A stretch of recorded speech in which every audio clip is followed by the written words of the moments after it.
What you are about to hear, my friends, is a fish story, or perhaps better said, a story of a fish.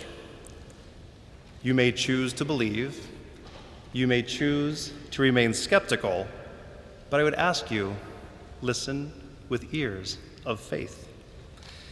In early June last year, I was in northern Wisconsin. I know there are some of you out here who would refer to this as God's country. And I was with a group of my fellow priests of Holy Cross fishing during a week.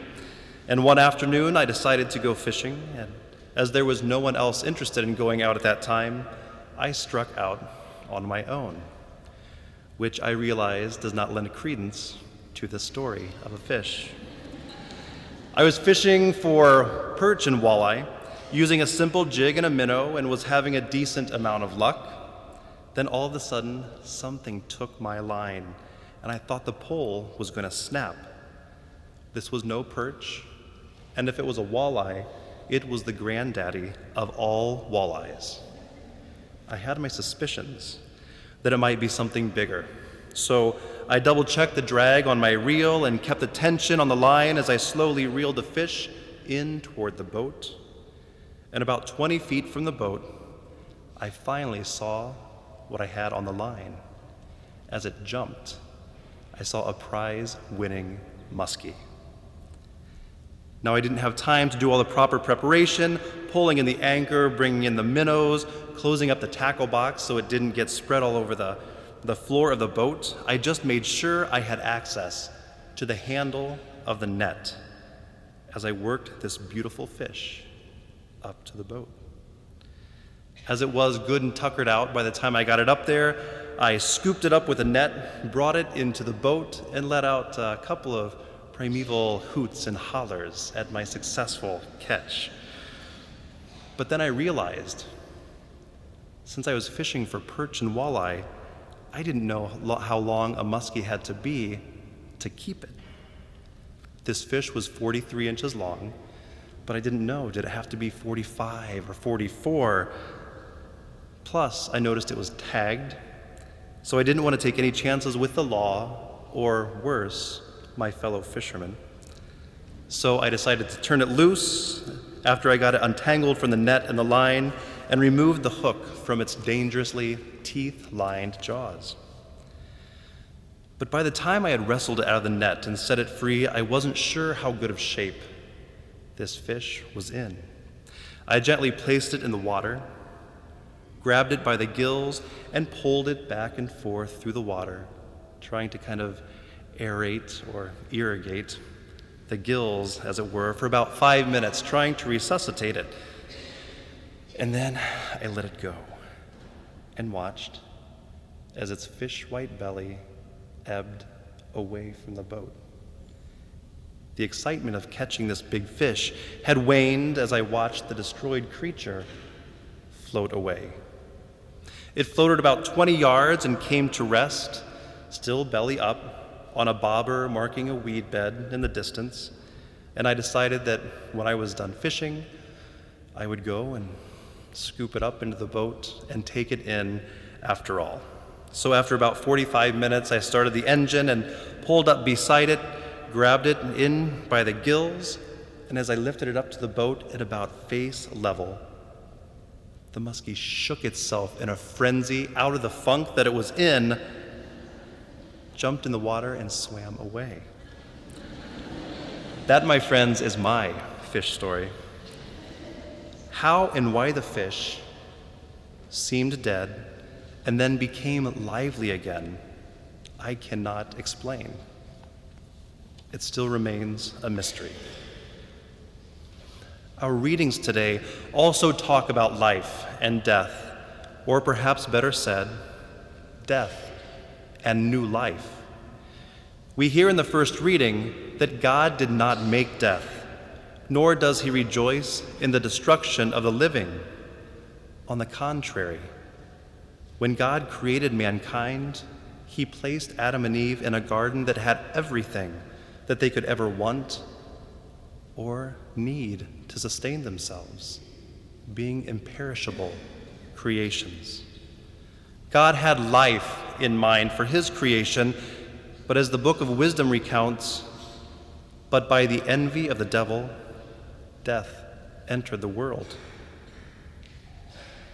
In the gospel today, we hear two stories of miracles told together in this one passage. While the characters in these stories may seem very different, they do indeed have a common thread. On one hand, you have a synagogue official named Jairus who openly approaches Jesus to plead that Jesus come heal his daughter, who was at the point of death. On the other hand, there is an unnamed woman who approaches not from the front directly, but approaches Jesus from behind and seeks his healing power without asking. While Jesus allows Jairus to lead him to his daughter, following this synagogue official, the woman follows Jesus, hoping in following him she will receive her miracle.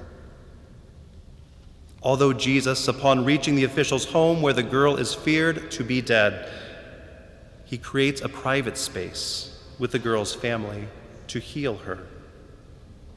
The crowd, however, pressing in on Jesus, could not have been more public. These were two different people with very different approaches to Jesus, but there was clearly one thing in common. Their faith drew them to Jesus, that he might rid them of the grip of death and bring life anew to them. The man and the woman act out of a deep faith in Jesus' power because they truly believed that Jesus could heal if he wished to do so.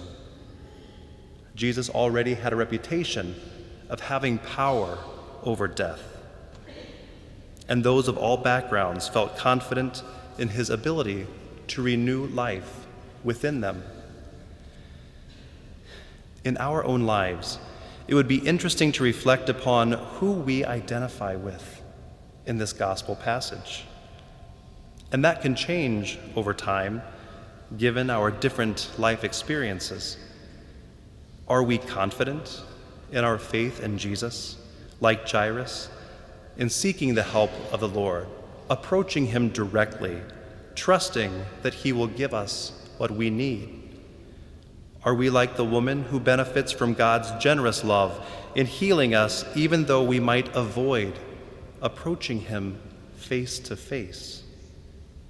Are we sometimes, perhaps like the little girl, depending upon others to seek out the Lord to give us new life when we are down and out and feel powerless to help ourselves?